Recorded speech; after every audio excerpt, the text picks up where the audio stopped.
Dear students, welcome you once again to my online class. দেখো আজ একটা গুরুত্বপূর্ণ বিষয় নিয়ে আমরা আলোচনা করতে চলেছি। আমরা আজ বিখ্যাত বিশ্ববরেণ্য সাহিত্যিক উইলিয়াম শেক্সপিয়ার রচিত ওথেলো নাটকের গল্পরূপটি নিয়ে আলোচনা করতে চলেছি। চার্লস ল্যাম্ব এটিকে গল্পের রূপ দান করেছেন। তো এই বিষয়ে আমরা ওথেলো যেটি মূল নাটক, যেখান থেকে এই গল্পটি করা হয়েছে, ওথেলো নাটকটিকে এই গল্পের রূপান্তর এখানে করা হয়েছে, সেই ওথেলোর রচয়িতা হলেন কিন্তু উইলিয়াম শেক্সপিয়ার। স্বাভাবিকভাবে এই গল্পের সম্পর্কে আলোকপাত করতে গেলে আগে ওথেলো নাটকটির সম্পর্কে একটু বলে নেওয়া ভালো। উইলিয়াম শেক্সপিয়ার যে সমস্ত ট্র্যাজেডিমূলক নাটকগুলি লিখেছিলেন, তার বিখ্যাত 4টি ট্র্যাজেডি নাটক আছে, তার মধ্যে কিন্তু ওথেলো অবশ্যই একটি অন্যতম বিখ্যাত ট্র্যাজেডিমূলক নাটক। এই ওথেলো সর্বপ্রথম প্রকাশিত হয়েছিল 1622 সালে।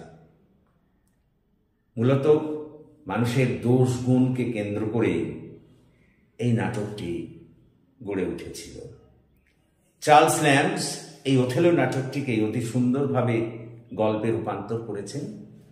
আজ আমরা সেই ওথেলো গল্পের কাহিনী তোমাদের প্রথমে বাংলায় বলবো, তারপর এর সমস্ত প্রশ্ন উত্তরগুলো আমরা এক এক করে করব। দেখো, এই গল্পটি পাঠ করে আমরা জানতে পারি যে বিখ্যাত মূর সৈন্যাধ্যক্ষ ওথেলো ভেনিসের সেনেটর ব্রাবেন্সিওর কন্যা, যার নাম ডেসডিমোনা, তাকে বিবাহ করেছিলেন। অবশ্য তিনি ব্রাবেন্সিওর অনুমতি ছাড়াই, অর্থাৎ পিতার অনুমতি ছাড়াই তার কন্যা ডেসডিমোনাকে তিনি বিবাহ করেছিলেন। এর ফলে ব্রাবেন্সিও অর্থাৎ ডেসডিমোনার বাবা ওথেলোর উপরে প্রচণ্ডভাবে ক্ষুব্ধ হয়েছিলেন এবং স্বাভাবিকভাবেই আদালতে ওথেলোর বিরুদ্ধে নালিশ জানিয়েছিলেন। তিনি অভিযোগ করেছিলেন যে ওথেলো জাদু বলে তার মেয়েকে বিবাহ করেছে। তার মেয়ে স্বেচ্ছায় বিবাহ করেনি, ওথেলো তার জাদু বলে তাকে বিবাহ করেছে। কিন্তু যখন এই বিচার কার্য শুনানি শুরু হয়েছিল, আদালতে ওথেলো এবং ডেসডিমোনা উভয়কেই ডাকা হয়েছিল। তো ওথেলো তখন আদালত কক্ষে বলেছিলেন যে না, তিনি জাদু বলে ডেসডিমোনাকে বিয়ে করেননি, বরঞ্চ যে তিনি ডেসডিমোনাকে গল্প বলে তার হৃদয় জয় করে তিনি তাকে বিবাহ করেছেন এবং তার সম্মতিক্রমে, অর্থাৎ ডেসডিমোনার সম্মতিক্রমেই তিনি বিবাহ করেছেন, তাকে জোর করে বিবাহ করেননি। এবং ডেসডিমোনাও কিন্তু ওথেলোর এই বক্তব্যকে সমর্থন করে। তার ফলে আদালতে এই মামলার নিষ্পত্তি হয়ে যায় এবং এই মামলার রায় অবশ্যই ওথেলো এবং ডেসডিমোনার পক্ষেই যায় এবং স্বাভাবিকভাবে ব্রাবেন্সিওর অভিযোগ নাকচ হয়ে যায়। ঠিক এই সময় যখন ওথেলো এবং ডেসডিমোনা এই আদালতে সুবিচার পেল, তখনই হঠাৎ খবর আসে, ওথেলোর প্রতি নির্দেশ আসে যে তাকে এক্ষুনি সাইপ্রাস যেতে হবে, কারণ তুর্কিরা আক্রমণ করছে এবং তুর্কিদের আক্রমণের হাত থেকে এটাকে রক্ষা করতে হবে। স্বাভাবিকভাবেই ওথেলো ওই ডাকে সাড়া দিয়ে সাইপ্রাস অভিমুখে রওনা হলেন এবং সঙ্গে সঙ্গে ডেসডিমোনাও তার সঙ্গে গেলেন। সাইপ্রাসে গিয়ে হঠাৎ সেখানে বার্তা এলো যে ভয়ঙ্কর সামুদ্রিক ঝড়ে তুরস্কে, অর্থাৎ তুর্কি বাহিনীর নৌবহর লণ্ডভণ্ড হয়ে গেছে, ছিন্ন ভিন্ন হয়ে গেছে। স্বাভাবিকভাবেই তারা আর আক্রমণ করতে পারছে না, অর্থাৎ তুর্কি আক্রমণের হাত থেকে আপাতত রক্ষা পাওয়া গেল। স্বাভাবিকভাবেই ওই অঞ্চলের যেসব মানুষেরা তুর্কি আক্রমণের আতঙ্কে একেবারে ভয়ে ত্রস্ত হয়ে উঠেছিল, তারা খুব আনন্দ পেল এবং আনন্দ হিসেবে তারা নাচ গান পান এসবের আসর বসাল। ঠিক সেই সময়ে এক সন্ধ্যায় এই গল্পেরই কিন্তু মুখ্য কূট চরিত্র ইয়াগো, সে কিন্তু তার একটা ষড়যন্ত্রের জাল বেছাতে শুরু করলো। এই ষড়যন্ত্রের জাল বেছানোর কারণটা বলিনি। পূর্বে ওথেলো ক্যাসিও নামে আরো একজন ব্যক্তি আছেন, ক্যাসিওকে তিনি লেফটেন্যান্ট পদে উন্নীত করেছিলেন ইয়াগোকে উপেক্ষা করে। অর্থাৎ ইয়াগো এবং ক্যাসিও দুজনেই প্রতিদ্বন্দ্বী ছিলেন ওই লেফটেন্যান্ট পদের। তো ওথেলো ক্যাসিওকে লেফটেন্যান্ট পদে উন্নীত করেছিলেন, ইয়াগোকে করেননি। ঠিক তখন থেকেই ইয়াগোর একটা রাগ ছিল ক্যাসিওর ওপরে একটা রাগ ছিল এবং সে সুযোগের অপেক্ষায় ছিল কবে প্রতিশোধ বা এর শোধ গ্রহণ করবে। তো সেই কারণেই সে ওই দিন, যেদিন ওই তুর্কি আক্রমণের আর ভয় থাকলো না, দেশের সবাই খানাপিনা মদ্যপান ইত্যাদিতে ব্যস্ত হলো, তখন ওই ইয়াগো ক্যাসিওকে প্রচন্ডভাবে মদ্যপান করালো। এবং সেই মদ্যপান করালো নয়, শুধু মদ্যপান করিয়ে তাকে একটা সংঘর্ষে জড়িয়ে ফেললো, সংঘর্ষে লিপ্ত করলো। ওথেলো এটা দেখে ভাবলো এটা বোধহয় ক্যাসিওরই অপরাধ। সেই কারণে ক্যাসিওকে লেফটেন্যান্ট পদ থেকে তিনি সরিয়ে দিলেন। যে ক্যাসিওকে তিনি লেফটেন্যান্ট পদে নিয়োগ করেছিলেন, এই মত্ত অবস্থায় ক্যাসিওর এইসব আচার আচরণ দেখে তিনি তাকে সরিয়ে দিলেন। স্বাভাবিকভাবেই ইয়াগো খুবই খুশি হলেন। কিন্তু এখানেই ইয়াগো থেমে থাকেননি। ইয়াগো আরো গভীর ষড়যন্ত্রের জাল বেছাতে শুরু করলেন। আমরা এই গল্পটা পাঠ করে দেখি যে ইয়াগোর মূল উদ্দেশ্য ছিল শুধু ক্যাসিওকে হেনস্থা করা নয়, সঙ্গে সঙ্গে ডেসডিমোনা এবং ওথেলোর ক্ষতি করা, তাদের দাম্পত্য জীবনকেও ছিন্ন ভিন্ন করে দেয়া তার একটা উদ্দেশ্য ছিল। এবং সেই উদ্দেশ্যেই সে এগুতে লাগলো। আমরা এই গল্পে দেখি যখন ক্যাসিওর ওই লেফটেন্যান্ট পদ থেকে চাকরিটা চলে গেল ওই ঘটনাকে কেন্দ্র করে, তখন ইয়াগো ক্যাসিওর পরম বন্ধু হিসেবে ভান করে ক্যাসিওকে বলল যে তুমি ডেসডিমোনাকে অনুরোধ করতে বলো ওথেলোকে, তাহলে তুমি আবার চাকরিটা ফিরে পাবে। অর্থাৎ ক্যাসিওকে সে বলল যে তুমি ডেসডিমোনার মারফত ওথেলোকে অনুরোধ করাও ডেসডিমোনাকে দিয়ে, তাহলে ওথেলো তোমাকে আবার চাকরিতে বহাল করবে।